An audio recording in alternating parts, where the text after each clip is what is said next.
haven't been on this pod in like a couple of minutes, you know. Gotta ungunk their muscles. Gotta ungunk them, you know. Look, you gotta work it out. You know, you gotta get back in the rhythm and the swing of things, just like when you're going and riding on the bull.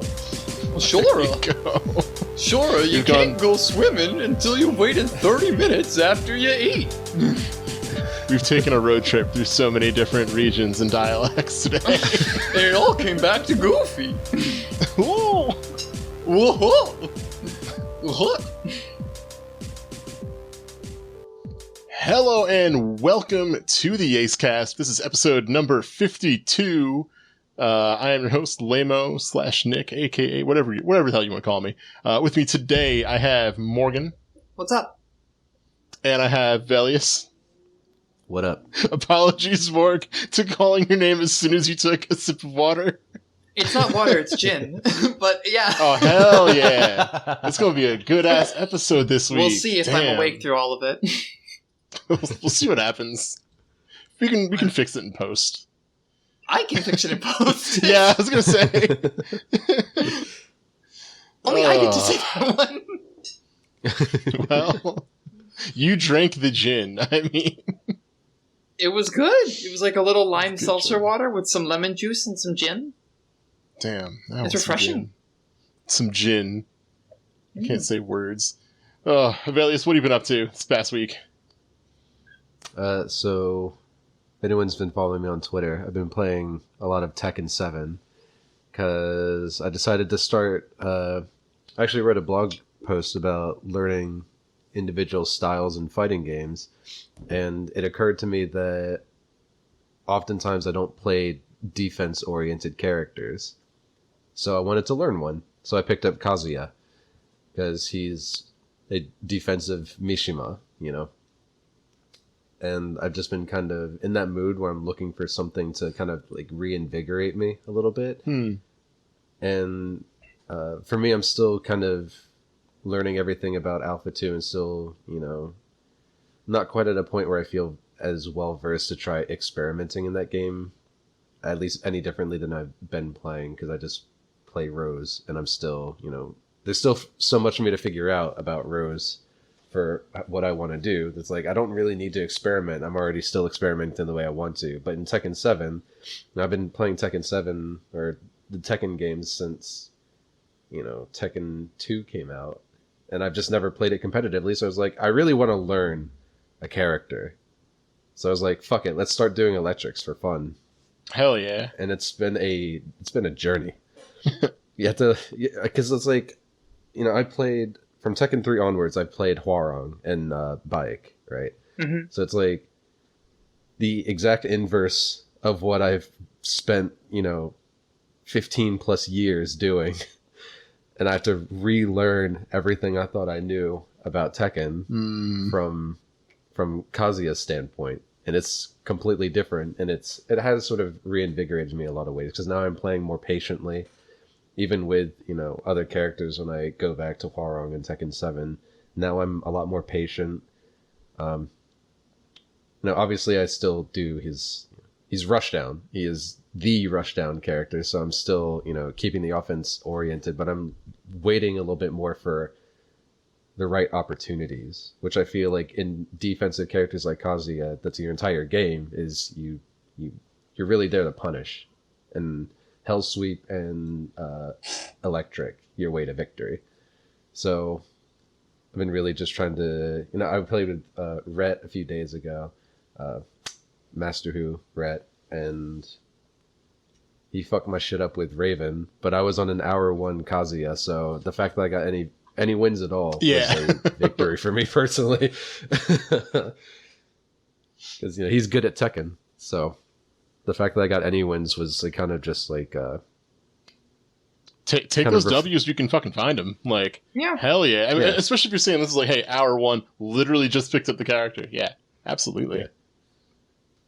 And I think I caught him off guard with the fact that, you know, I've played Kazuya before, but like very casually, you know, like against people who don't play fighting games. So it's like I can do his most unsafe stuff and they don't know what's coming, but I know what's coming. But this is the first time that I've been up against someone in any kind of like genuinely competitive mode with Kazuya. So it's like the fact that I was able to start doing electrics like off the bat, I think surprised him a little bit.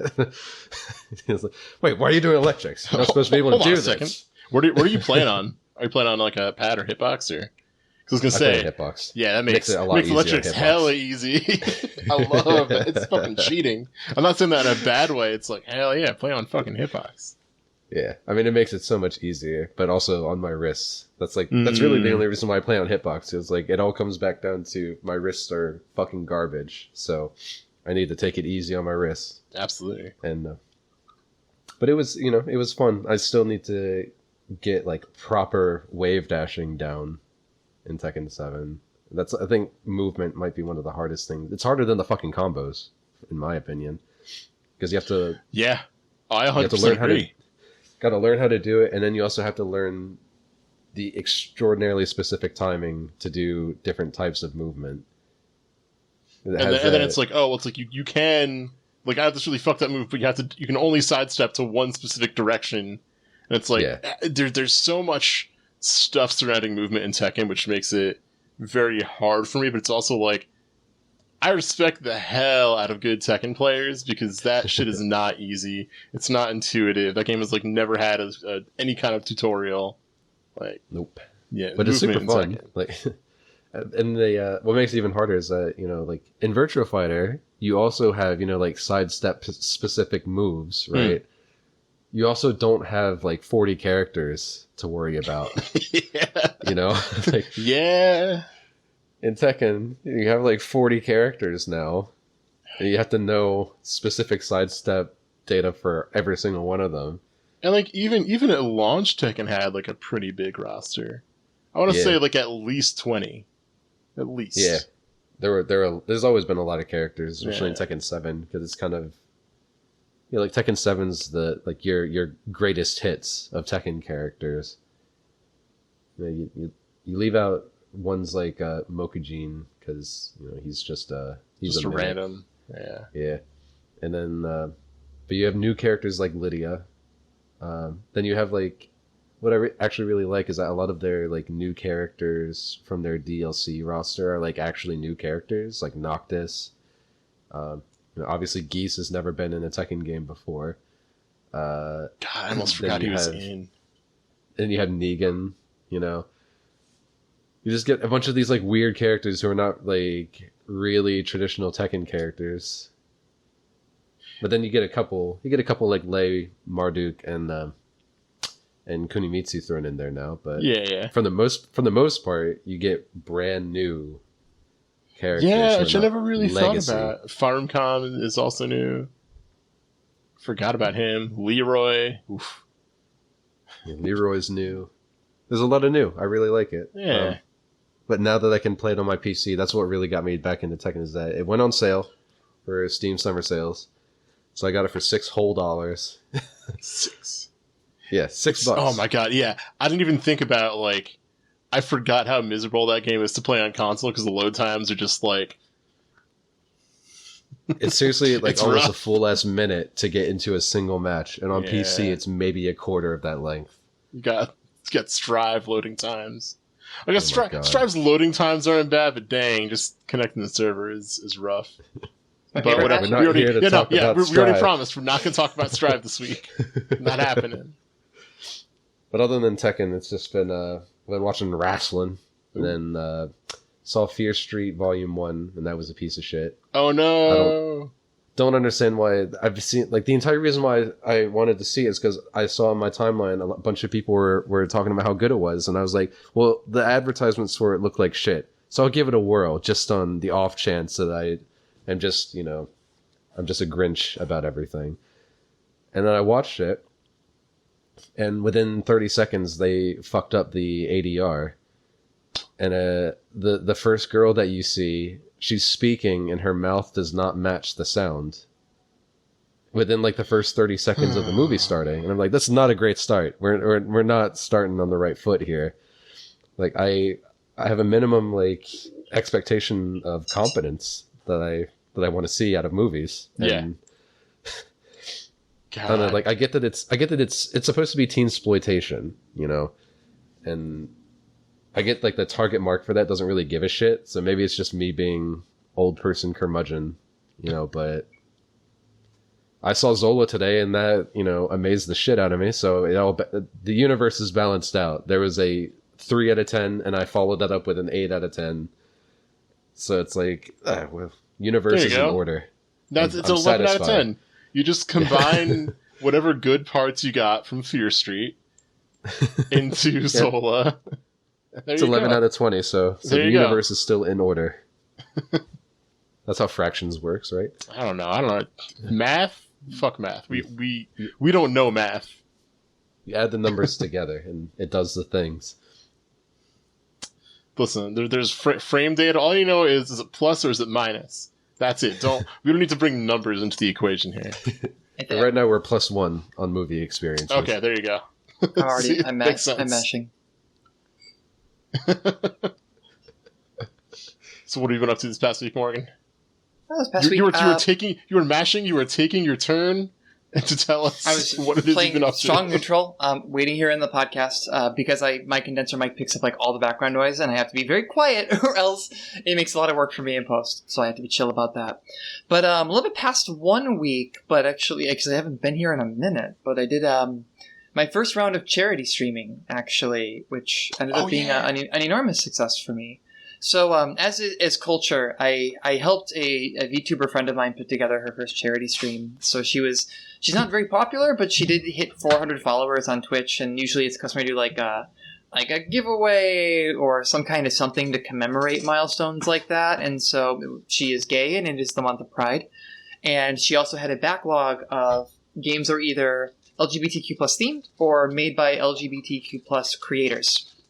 And so that kind of became sort of an impulse, and she took a little bit of money that ordinarily she would just throw into like art commissions or something in a month, and said, all right, well, I'm going to start this off, and 400 followers, the goal is $400 for the Trevor Project, and that's going to be fueled in part by some loose donation incentives, but also that we're going to match the first $200 and right. of that.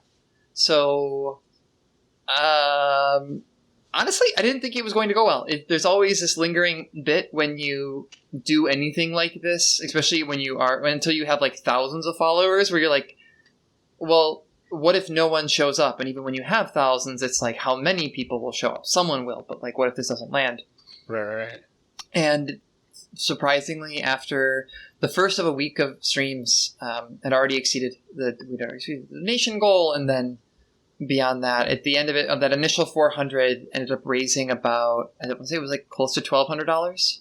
Holy shit, that's awesome! It was almost 300% of the goal, which it's great because like when I was pitching ideas for incentives, I was like, what if you did an art stream, despite the fact that you're not an artist? What if you did a karaoke stream where you do the rare drinking, which you don't let yourself do on stream?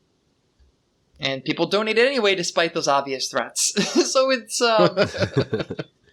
was really special to be able to do something like that, particularly to take kind of a niche genre, which was largely visual novels and like sort of these short, like 2-3 hour indies, and build a week of stream content out of that, and then end up raising almost 300% of that initial goal ruled, and along the way getting to play this a visual novel just recently dropped and was on sale. It's like sub $10. It's called Perfect Gold, and it is outstanding. It's one of the best visual novels I have ever played in terms of its production value, its voice acting. Everything is just like, mwah. Like, it's just chef's kisses over and over again. And I've been waiting for it. I loved the demo. I've been waiting to play it. And now I'm mixing up and dropping the kayfabe. Is that how you say that word? Kayfabe? I think it's just kayfabe. Kayfabe? The kayfabe. There's no E sound. So like the kayfabe, and actually just saying like, yes, it is me who is doing the streaming. But I've been waiting to play that game for a long time, and it blew away my expectations. I went, like, the next morning, and I'm like, how can I give them more money? Like, this game was too good. So it turns out, actually, they have a Patreon, and you can sign up for it, and, like, depending on you get, like, beta access, or you get, like, sneak previews of what they're working on, and so on and so forth. And I also bought matching keychains of the first two characters because they're gay and separating them is a crime. So it ended up being just a really good week. You know, there's always, like I said, that fear that you're gonna do a thing, and especially if it's something that's outside of your usual wheelhouse. I mean, typically I just stream fighting games. So being able to sit down and say, well, I'm going to try something different, and I'm going to take a risk on this and kind of impulsively put together a donation drive, and then having that just work out in a really outstanding way is, I don't know. There's like a lesson in there somewhere about taking risks and trusting that the world might be kinder than you think it is. I guess, which was also the moral of one of the games I played. Which I had to donate more for because I cried while playing it. Was that a donation rule before I started playing it, so I had avoided playing One Night Hot Springs for a very long time. It's a story about a trans girl that is invited out to a onsen, or a Japanese hot spring, with her cis friend for her birthday, and then cis friend's friend who she hasn't met. And it's like it's a visual novel. It's a choose your own adventure story. Basically walking through how all these like small moments that should be very easy for someone are massively complicated by the fact that the main character, the prospective character, is trans, is in Japan, where it is actually very difficult to update your documents. So she goes to like check in, for example, and is like, shit, I should probably put my legal name. And she like checks mail and puts her legal name down, and then that causes a confusion at the register before they even get in, and stuff like that. Which is very close to home in a way that caught me off guard, and why I had been avoiding it. And then when I started crying like I knew I would, I donated another $50. That's how much money it costs to make Morgan cry. If you make Morgan cry, you better be fucking prepared to fork up $50 to the Trevor Project specifically. To the Trevor Project, I will fucking go to your house and I will collect if y'all motherfuckers do that. You're gonna have words, and I will also have your wallet, or $50 from it, and then you can have the wallet back. Yeah, that was good, and it was very special to be able to do like this niche stuff on stream, and just like look, I was just like obnoxiously homosexual on Twitch for a week, and made money doing it. I wish I knew it was that easy to begin with.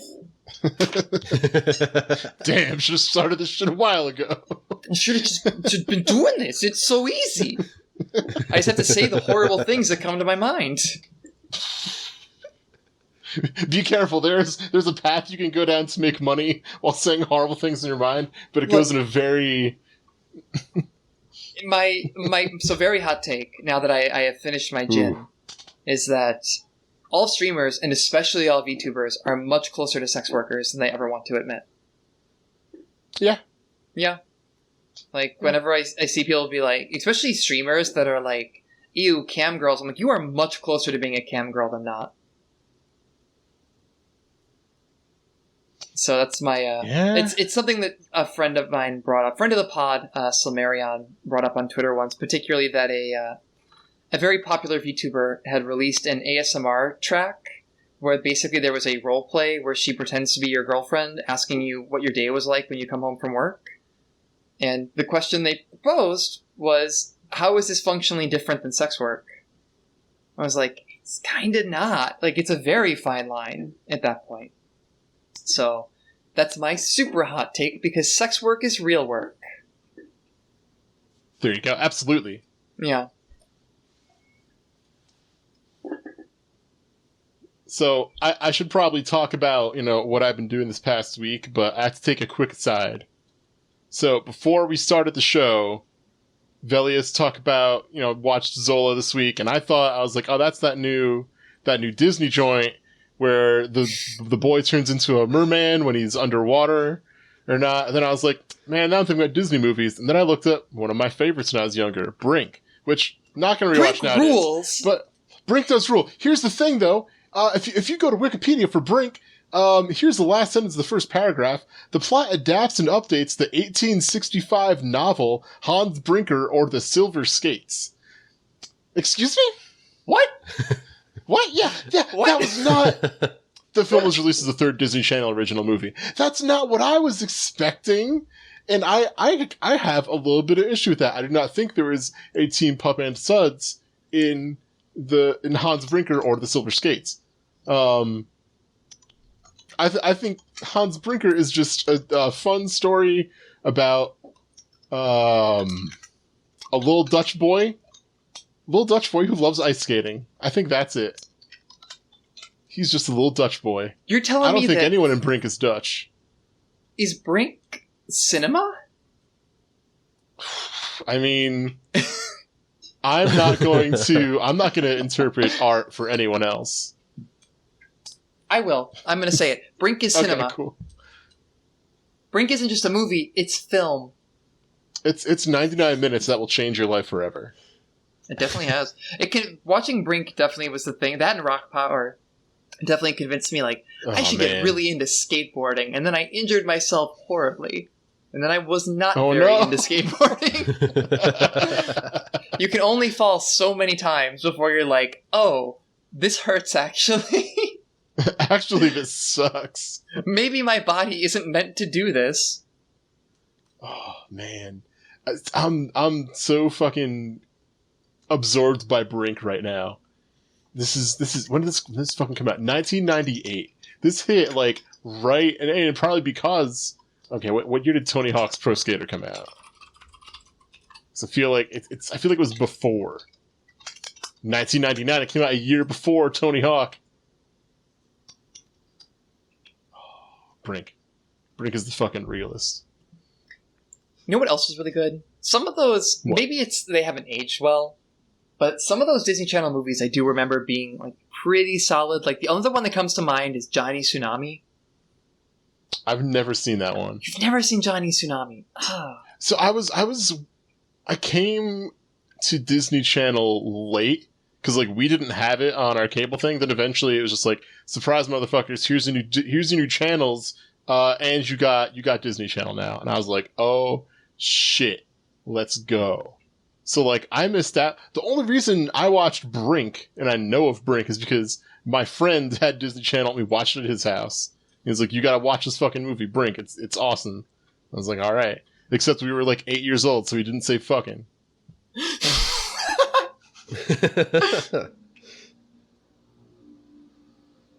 God damn. Nah, I gotta get off Wikipedia. I gotta stop looking at Disney Channel movies. What have I been doing the past week? Yeah, what have you been doing outside of looking up Disney Channel movies? All right, so Jess and I celebrated the 4th of July by doing the most American things possible, which is we watched the first Spider-Man movie. Speaking of bad ADR, by the way. Yeah, there are a lot of moments where I'm just kind of like, Sam Raimi, why? Yeah. Why? But that movie is very dumb and very enjoyable. Also, Tobey Maguire's acting in it is so bad. There's so many scenes where he's just like, someone's like talking, like very, like Mary Jane, like passionate, like talking to him, and he's just like, okay. Like he's so pathetic. He's so pathetic in that movie. He's got 3 faces in that movie. He's got neutral, he's got crying, and he's got grimacing. And that's basically it. Yeah. He's never really happy at any point in that movie. When you got the hits, you don't need to play anything else. But we watched that, and then we watched 2 episodes of Always Sunny. One where they talk about the Revolutionary War, and the other where Charlie Goes America on everybody's ass. And I'm like, yep, this is it. This is our new 4th of July tradition. Sam Raimi and Always Sunny in Philadelphia. Past that, though, I got very lucky and I was able to order a PS5 last week. And that got here on Monday. Monday? Yeah, yesterday. Time is weird. A 3-day weekend. A 3-day weekend just completely destroys all perception of anything for me. But yeah, I've been playing that. I've been smoking that 60 FPS Final Fantasy VII remake. This shit's real good. I ended up starting over. I don't know. I haven't really been up to much. It's summer. It's hot out. I don't want to be outside. Oh yeah, I shaved. Not that anyone on the podcast is going to be able to tell. Looks good. I got all this that I'm self-conscious about, but it's whatever. Beard's already growing back in. But I don't know. It's been relatively uneventful. It's fucking hot. It's hot everywhere. Portland was like 120 degrees like a week or so ago. Shit's fucked. The ocean is on fire. Fucked. Ocean twice. Twice? Yeah. You know, we have a bright future as a species at this point. I'm as bright as the sun. As bright as the sun that is going to be on fire and burning all of us. Yeah, I'm the doomer brain is pretty strong lately. Yeah. If we're going to be real. It's I try very hard. I try very, very hard to not do it. But it's hard. It's hard to not feel like, hey, just it's hard not to go into that incredibly pessimistic like outlook. It's hard not to feel strongly influenced by events that are going on around you. Every 4 years it's politics overdrive, and even then it's outside of that, it's still trying to stay attention to politics, which is inherently bad for your mental health. Most things are inherently bad for our mental health, but I think what really gets me more so than anything else is just the inaction. The more I think about stuff I don't trust the current administration to really do what is necessary to actually to really seriously address climate change. And I'm seeing the pivot to already from Dennis Prager, friend of the pod, noted friend of the pod, Dennis Prager, talking about how actually global warming is good. It's no longer the denial. It's just it's good actually. The heat doesn't kill people. It's the cold. More people are going to live. Which is bullshit. And it's just absolutely... I don't know. Dennis Prager, come to my house so I can kick your ass. Also proving that, that's not how global warming works either. No, it turns out that's why we shifted to the term climate change, because it causes extreme weather patterns, like snow in Texas that overloads their electrical grid. God, yeah, there's multiple levels to Texas and all that shit. Jesus Christ. Politics be fucked. Humanity be fucked. It's got to become a bit of a bigger phrase as a little bit of Texas and all that. I do love hearing friend of the pod David whenever he talks about the experience of being in Texas and just yelling about the power grid. It's either the power grid and or grilling lately. Whenever we hear from or lawn care, chud dog, hashtag chud dog. Chud dog is but lawn care is important. Lawn care is very important. Lore. That's there's I still say fuck lawns. Yeah. It's my fuck stance. Lawns. Fuck lawns. What part of me says fuck lawns and part of me really wants to mow.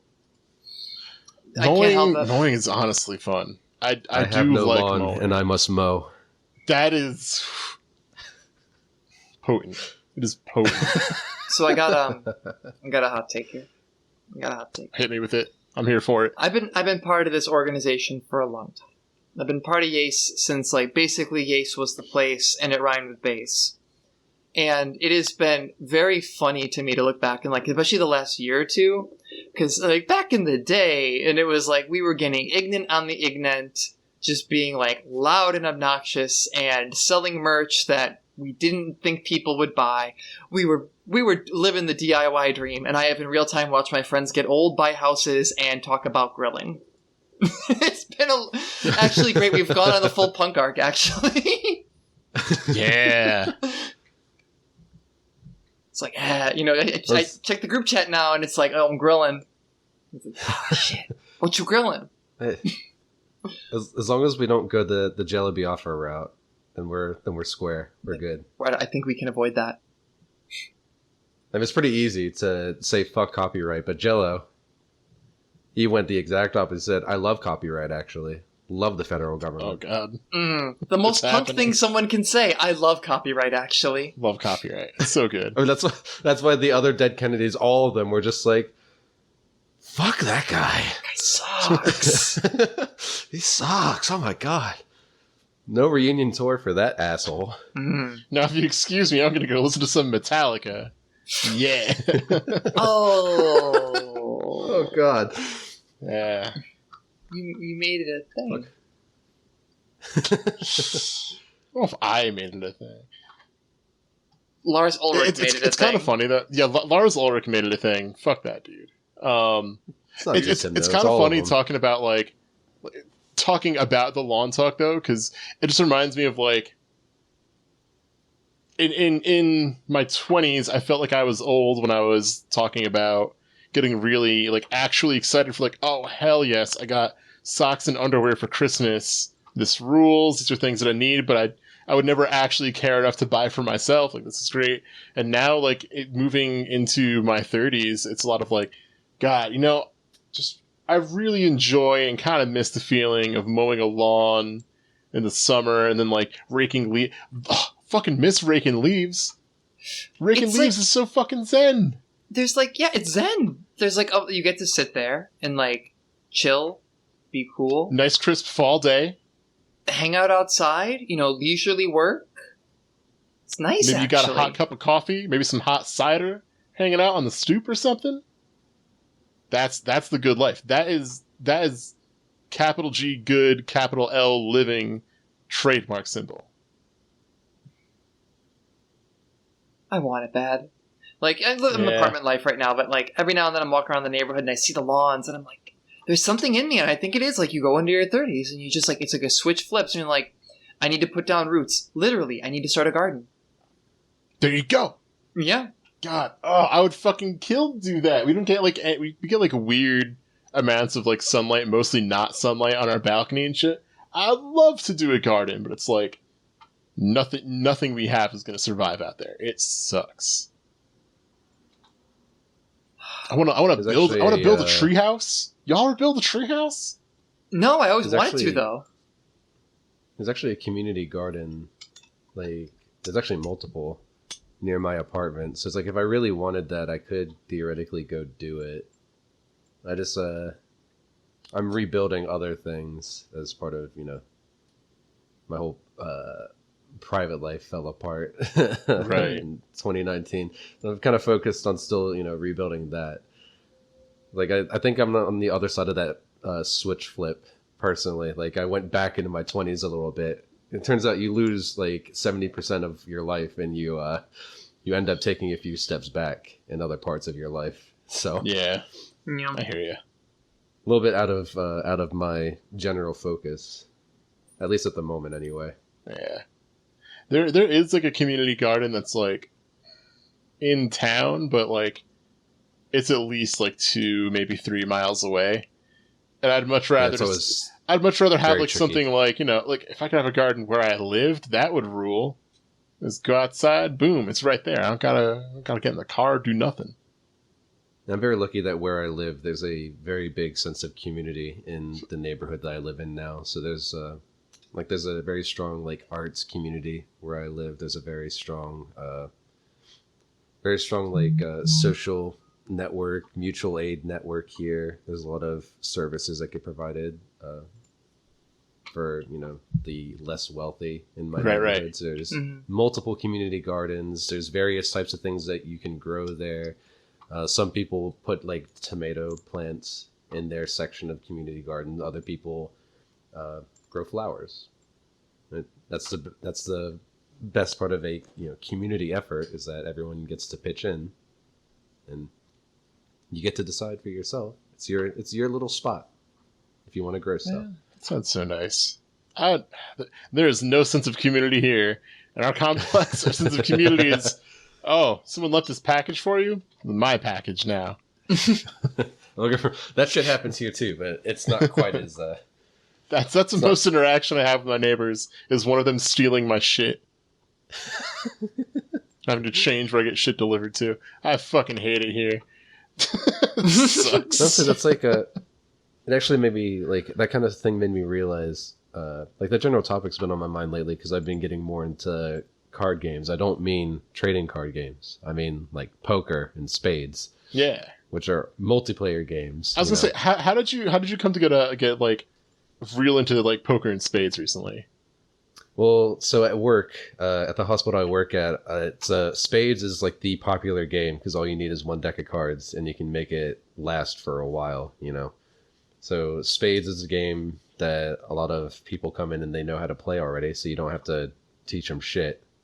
And you can just, you don't need to worry about having poker chips or anything like you do with poker. Mm-hmm. So you can just, I work at a psych hospital, so it's like, in no way we can just have poker chips hanging around. Yeah.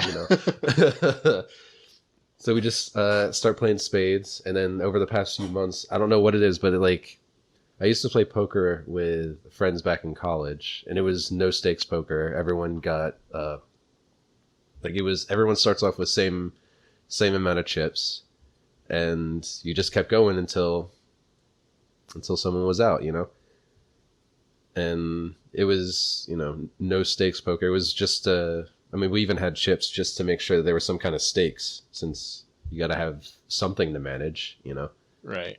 Mm-hmm. And it was just a lot of fun.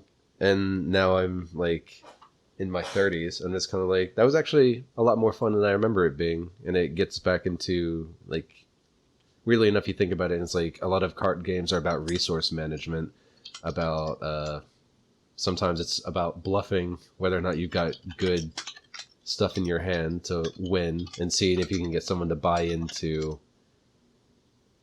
your bluff. There's a lot of intricacies that I didn't really think about before that I think about now, and it makes sense. But for a long time, I'm just who enjoys card games? It's whatever.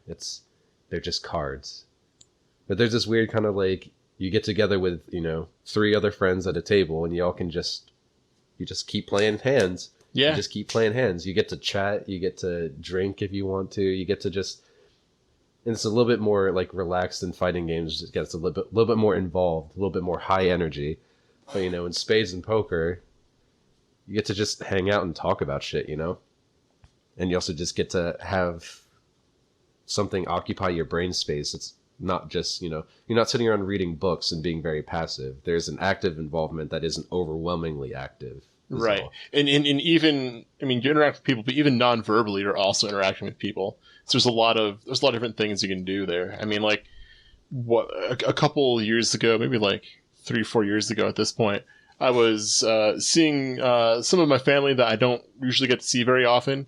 And, one night we just didn't have anything to do, and someone's like, "Guys, want to play Gin Rummy?" It's sure, fuck it, why not? And then it's just, that's all we did for the rest of the night. And it's all right, just keep playing, just keep talking, keep bullshitting. It's super good. Rummy is a fun one too. Love Rummy. It's basically podcasting. Pretty much. Basically, yeah. Yeah. I do a lot of bluffing here on the YASEcast. Don't we all? But it did actually, now that I'm thinking about it even more, it's who was it? I think it was King Hippo, or maybe it was even us, I don't know. But we talked about, someone was talking about the nature of players on average getting better at games than they were even 20 years ago.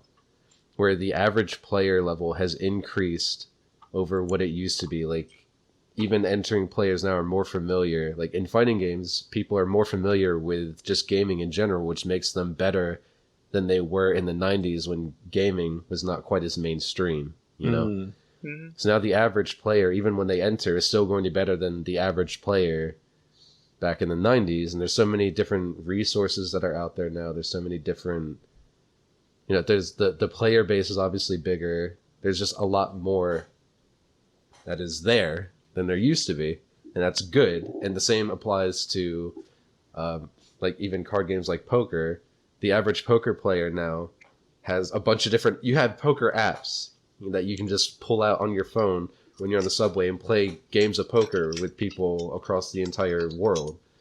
So you get to engage in it more, you get to practice more, and now people know more about the game, so the average player is better than they used to be 20 years ago.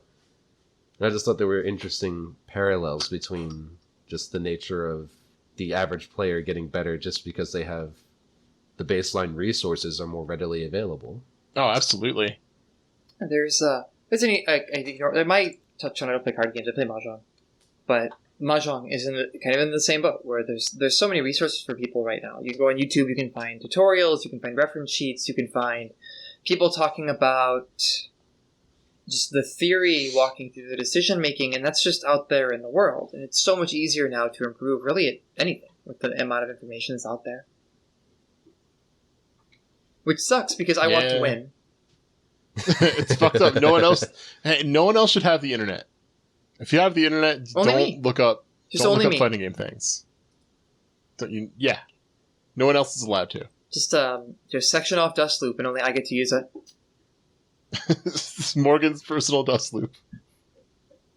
Welcome to Morgloop. Morgloop, ugh. Can't decide if I hate that or not. Well. I don't think I do, actually. The other way was Dust Morg. So, like... Let's go back to Morgloop. Let's go back. Okay, back to Morgloop. Hell yeah. It was actually kind of funny that you bring up Mahjong, because the way that I used to play Mahjong was actually the Chinese way to play Mahjong, not Riichi. So it's like... I've only ever played Riichi. Now that Mahjong is now like, you have like Maj Soul and everything be like the way that people are playing, and it's like, but what's happening anymore? Because these rules are not the rules that I'm used to. So now I have to like relearn. Like if I wanted to play Mahjong again, it's like if I want to be able to play with other people, I have to learn the rules I have never played before, you know? But to me, it's all confusing. It's like there are certain things like that I baseline understand, but the specifics of it are like way the fuck different. And it's interesting. It's just interesting how you can have the same set of tiles, same like baseline rules, but have completely different games altogether. Mm-hmm. Yeah, it's I've never played anything but Riichi, like I said. But it is really cool. Also, like the expansion of the internet also means that it's much easier to find people to play with. For even like niche stuff. Like I just recently found out there's actually a competitive online circuit for like German board games. So like, oh yeah. I just saw what I guess I don't know if I can call him a friend of the pod, but Funk Doc I guess became the #1 Seven Wonders dual player in the world, which is cool.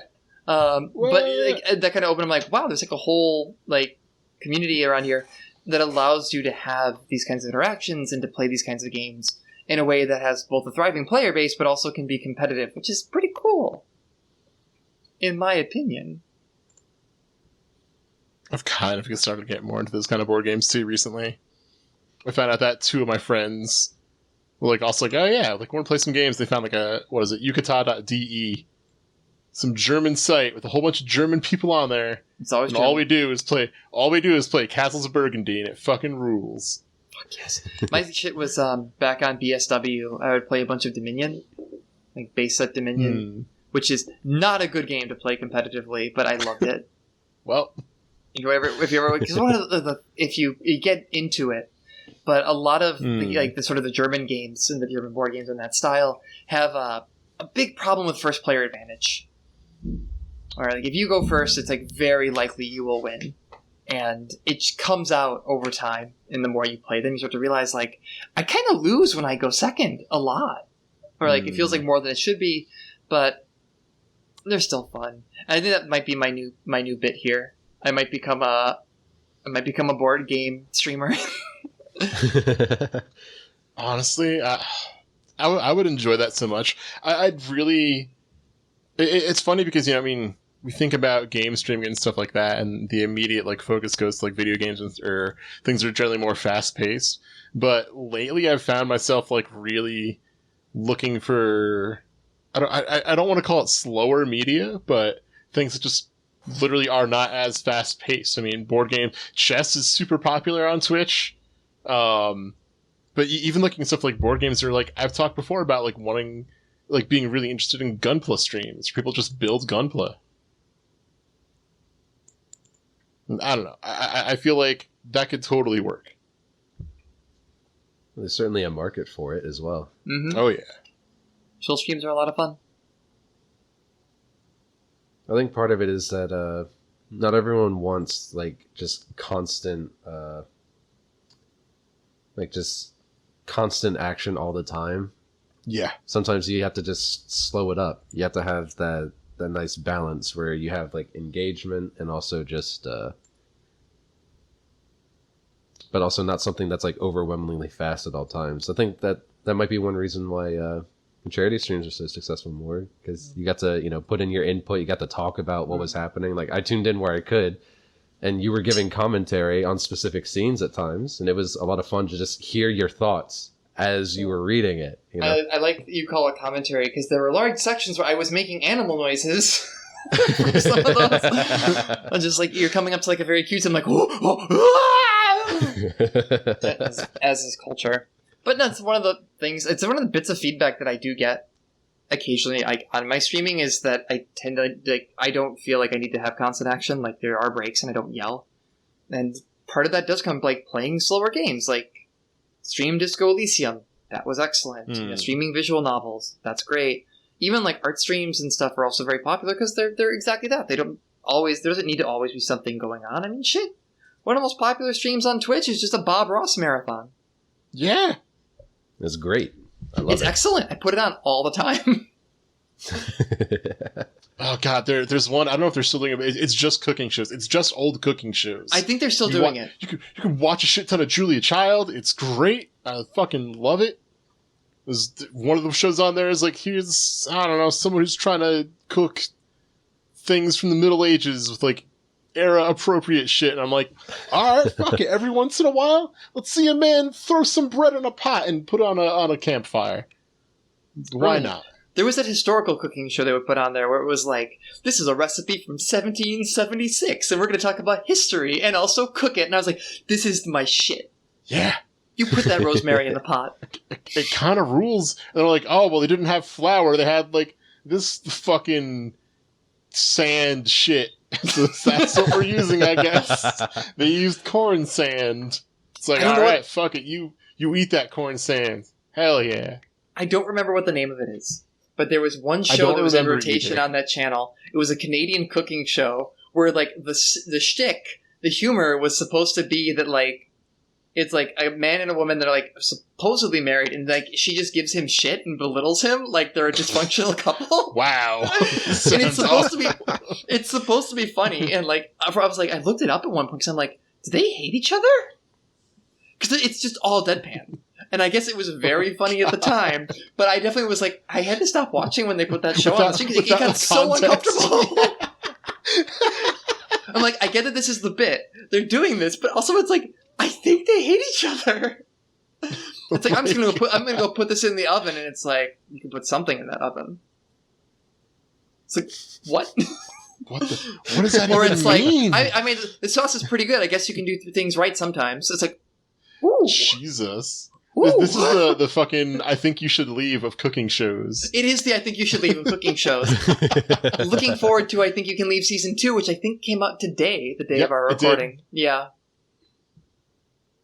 We're all trying to look. I have no idea why, but this is really making me think of all these tweets of like fake Gordon Ramsay lines, like just different Gordon Ramsay scenarios that didn't actually happen, but they sound like him so much that when you read the tweets, you hear it in his voice. There's some really good ones. Did you see the one about the chef is Bigfoot? Yeah. It's so good because you read it and you're like, I can't help but read this in Gordon Ramsay's voice. My mind has painted a picture of this episode that does not actually exist, but I can see it clear as crystal. Oh, Gordon Ramsay, old Gordo. Fuck me, Bigfoot cooked this. Where's Chef Bigfoot? Oh, fuck me. Fuck. Oh, Christ. Okay, thank you. You can hear the sound effects too. It's all there. God, I'm going to end up watching Kitchen Nightmares in about 20 minutes. That's what's going to happen.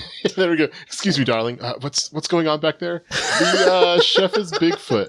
The chef is Bigfoot. Correct. The chef is Bigfoot. Fuck me. Okay, darling. Thank you. Waitress leaves. The chef's fucking Bigfoot. Wow. Okay. Fuck me. Wow. It's so good.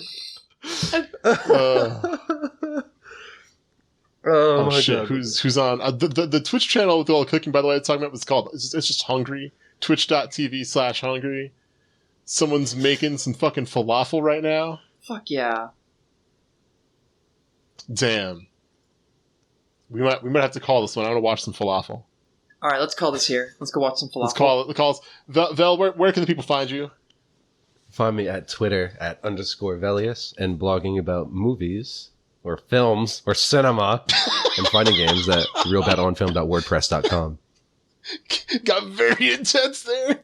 I'm here for it though. It fucking rules. Morg, where can the people find you? You can find me on twitter.com at Morganization13. You can find a cooler version, a hipper version of me on Twitter at Ricky_Hirsch_ or on Twitch without the underscores. Turns out the Twitter person that's camping that handle is a COVID denier. It's a German COVID denier, because of course it would be.